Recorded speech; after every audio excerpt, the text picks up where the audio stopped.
वो गांव था रूपनगर, जहां शिवा नाम का लड़का अपनी मां पार्वती और छोटे भाई गोपाल के साथ रहता था। छोटी उम्र से ही शिवा को घर बार संभालना पड़ा। पिता को दुनिया छोड़े 10 साल गुजर चुके थे। अब घर का खर्च शिवा की छोटी सी चाय की दुकान से चलता था। एक दिन शिवा माँ से बोलता है, माँ, मैं दुकान जा रहा हूँ, कुछ पैसे हो तो दे दो, दोपहर का खाना बन जाएगा।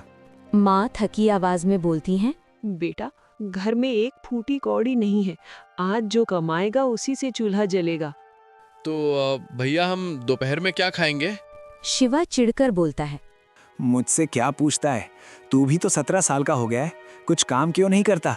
हाथ पर हाथ धरे बैठे रहोगे तो घर कैसे चलेगा? अरे, उस पर क्यों चिल्ला रहा है? बच्चा ही तो है अभी। हाँ माँ, तुम ही संभालो, वरना जिंदगी मुश्किल हो जाएगी। शिवा गुस्से से घर से निकल जाता है। वो दुकान पहुंचकर भगवान से दुआ कर ही रहा था हे भगवान, मैं अपने परिवार का पेट भी नहीं भर पा रहा हूँ। कि तभी जमींदार ठाकुर रघुनाथ अपने आदमियों के साथ पहुंच गया। आइए ठाकुर साहब, कड़क चाय बनाता हूँ, अदरक वाली या? ठाकुर गुस्से से बोलता है, चाय पीने नहीं आया हूँ, उधार लेने आया हूँ, वो पैसे जो तू महीनों से दबा कर बैठा है। शिवा घबराकर बोलता है, साहब, सब चुका दूंगा, बस हालत थोड़े खराब हैं, कुछ और वक्त दे दीजिए। क्या कहा? 2 बार मोहलत दे चुका हूँ, अब बता, टपरी खुद खाली करेगा कि मेरे आदमी करवाएंगे? अरे कालिया, दुकान का सामान बाहर फेंक दे और इसे हटाओ मेरे सामने से। ठाकुर के आदमी शिवा की टपरी का सारा सामान फेंक देते हैं। शिवा रो रहा था, पर जमींदार जोर जोर से ठहाके मारकर हंस रहा था। शिवा घर लौटा है। उसकी हालत देखकर माँ पूछती है, अरे, क्या हुआ शिवा? आज तो इतनी जल्दी क्यों चला आया? और ये क्या हालत बना रखी है अपनी? भैया क्या हुआ, बताइए तो। माँ, हमारी टपरी चली गई, ठाकुर ने सब उजाड़ दिया, अब कुछ नहीं बचा माँ, कुछ नहीं। घर में सन्नाटा छा गया। मजबूर होकर माँ उन्हें अपने खेत के बारे में बताती हैं। इस तरह उदास मत हो बेटा, तुम्हारे पिता एक खेत छोड़कर गए थे।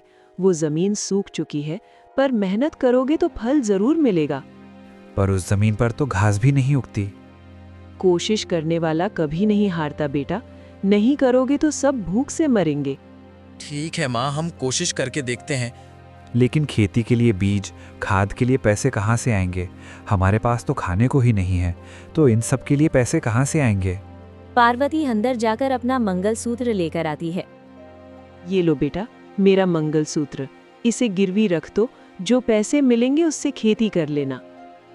नहीं माँ, ये तो पिताजी की आखिरी निशानी है। बेटा, इन्हीं की निशानी तुम्हें आगे बढ़ते देखना चाहती होगी। ये लो। माँ के जिद करने पर दोनों भाई मंगलसूत्र गिरवी रखकर खेती करने लग जाते हैं। वे तरबूज की खेती करते हैं। दोनों भाई दिन रात धूप बारिश में कड़ी मेहनत करते हैं। उनकी मेहनत रंग लाती है। कुछ ही महीनों में खेत तरबूजों से भर जाता है। दोनों भाई मंडी में तरबूज का ठेला लगाते हैं। आइए आइए, ताज़ा ताज़ा तरबूज खाइए, खुद भी खाइए, घर भी ले जाइए। वाह वाह, इतने ताजे तरबूज न तो देखे न तो खाए। भैया, ये तरबूज दे दो। धीरे धीरे सारे तरबूज बिक गए। दोनों भाई खुश हो गए, पर तभी वही आदमी बोलता है, अरे कोई भी ये तरबूज मत लेना, ये सारे तरबूज अंदर से सफेद हैं, ये हमें बेकार माल बेच रहे हैं। दुकानदार चंपक बोलता है, तुम दोनों पैसे वापस करो, वरना तुम्हारी खैर नहीं। दोनों भाई सहम कर पैसे वापस कर देते हैं। घर आकर वे माँ को पूरी बात बताते हैं। उन्होंने कहा, तुमने देखा ना कि वहाँ तरबूज उगे थे, जमीन बंजर नहीं है। तो अब हम क्या करें माँ? इस बार खजूर उगाओ। पर पैसे?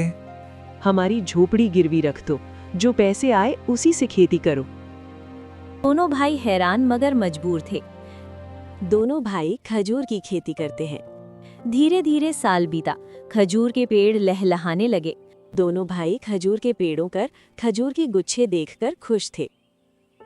दोनों भाई फिर उम्मीद लगाकर मंडी पहुंचते हैं, पर तुम्हारे ये खजूर कोई नहीं लेगा, तुम दोनों धोखेबाज हो, चले जाओ यहाँ से। कोई भी खजूर नहीं खरीदता। भाइयों का दिल टूट जाता है। घर पहुंचकर माँ, हमारे एक भी खजूर नहीं बिके। सबने हमें धोखेबाज कहकर हमारा मजाक उड़ाया। पहले खुद चख कर तो देखो कि खजूर कैसे है। दोनों भाई खजूर खाते हैं। अरे माँ, ये तो बहुत मीठे हैं। खजूर मीठे हैं तो इनसे हम बर्फी बनाएंगे और उसे गांव वालों को बेचेंगे। अगले दिन से पार्वती खजूर की बर्फी बनाती है और दोनों भाई उन बर्फियों को बाजार जाकर बेचते हैं। शिवा जोर जोर से आवाजें लगाता है। तभी एक औरत आती है और कहती है, भैया ये बर्फी कितने के दिए? 100 रुपए किलो बहन जी। पास ही में खड़ा एक बूढ़ा आदमी भी 1 किलो खरीद कर चला जाता है। कुछ ही दिनों में खजूर की बर्फी पूरे गांव की पसंद बन गई। शिवा की अच्छी कमाई होने लगी। उसने पहले अपनी माँ का मंगलसूत्र छुड़ाया और एक नया घर लेकर अपनी माँ और भाई गोपाल के साथ रहने लगा। जब वो ठाकुर के पैसे लौटाकर जा रहा था, ठाकुर सोचता है, ये शिवा इतनी जल्दी इतना अमीर कैसे हो गया? उस रात वो शिवा के खेत जाकर देखता है कि अच्छा, तो ये खजूर बेचकर इतना अमीर हो गया है। आज ही ये सारे खजूर तोड़वा देता हूँ। उसकी सारी बातें गांव का एक आदमी सुन लेता है। वो भागकर शिवा के पास जाता है और उसे सारी बात बताता है। इस ठाकुर को तो सबक सिखाना पड़ेगा, चलो मेरे साथ।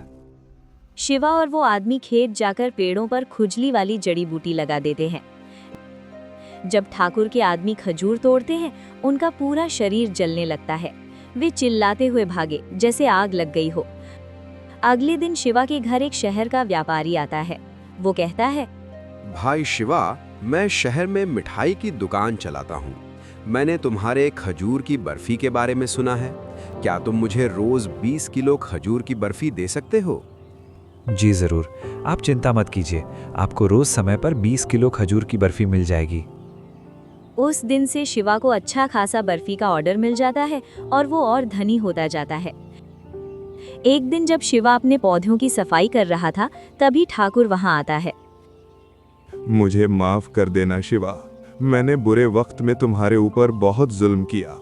हमने माफ किया ठाकुर साहब, पर याद रखना, कभी किसी की मेहनत को खराब या उसका मजाक नहीं उड़ाना चाहिए, क्योंकि मेहनत की कमाई कभी नहीं हारती।